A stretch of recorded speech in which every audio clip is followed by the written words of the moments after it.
On today's episode, we talk about how to target millennials on social media.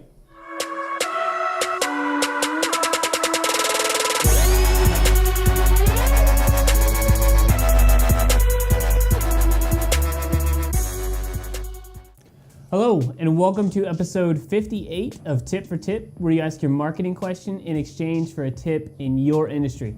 My name is Aaron. And my name is Christian. And today we have Steve Bruneman from BrunemanLaw. Hey, Aaron and Christian. I wrote a book entitled Winning the Marriage Gamble, which is the owner's manual for relationships. This book is intended to best benefit millennials.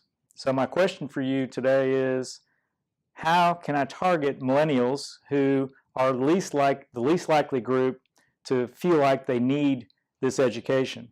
I know you've done a show on targeting Gen Xers and baby boomers, but I know that millennials are a different group and have different needs, and so that's my question. All right, Steve, so we're going to go more tactical and technical, and then Christian's going to go more practical. Sure. All right, so for just speaking on Facebook's advertising platform and pretty much every advertising platform, you have the ability, you can target people who are millennial age, so that's easy. But then you could also, since you're kind of going after people who had just got engaged or maybe people who had just got married, that's actually a behavior that you can target. Somebody who just got engaged within 6 months that are a millennial demographic, they're probably going to be a target market for your book. But as millennials, just because it's in front of us does not mean that we're going to engage with it if you're just holding up a book. So Christian's going to give some tips on how to do that. Right. So I think something that really resonated with me was the fact that as millennials, traditional marketing is not as effective as it is with other generations. So, and another thing to take into consideration is that, you know, we're digital natives. So we were born with all these things and at the very start of it, really. But we're really invested into all these gadgets and all these things. So number one, make sure to have multiple touch points with your advertising. So it's not just a once and done ad type of thing or ad campaign.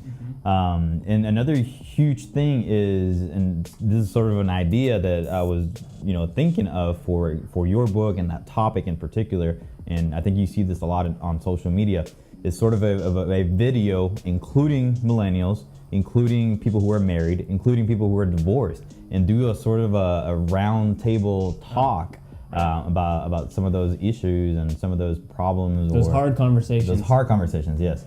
So really what you're looking for in your advertising is a way to really engage and really count them in and basically invite them to the conversation. Right. Not just blast it to them and pretending that they're going to care for it.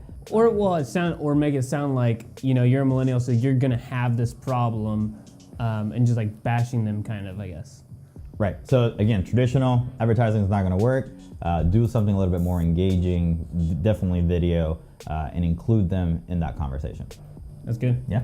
All right. Let's hear your tip for us. I've been a divorce lawyer for 36 years. People ask me all the time, Steve, what causes divorce?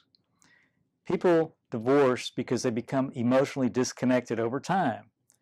So my tip for you today is how to stay emotionally connected. You do that in 3 ways. 1, you spend as much quality time together as you can.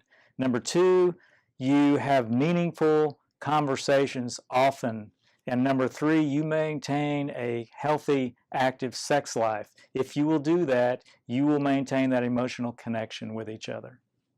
Well, I'm not married, so I can't speak on those tips, but Aaron, what do you have for us? I think it works for dating as well, but I would say that yes, in the very beginning, because I don't know, it's like really new, so you're kind of still in that, like maybe it's still new, so you do all those things, but when you get married, you don't want it to make it seem like it's the ball and chain, so you want to have those meaningful conversations, and I feel like that's just all really good advice. It seems so obvious, like, oh, hang out with your spouse, spend quality time with them, but I think it's good to hear that, and I don't know, yeah.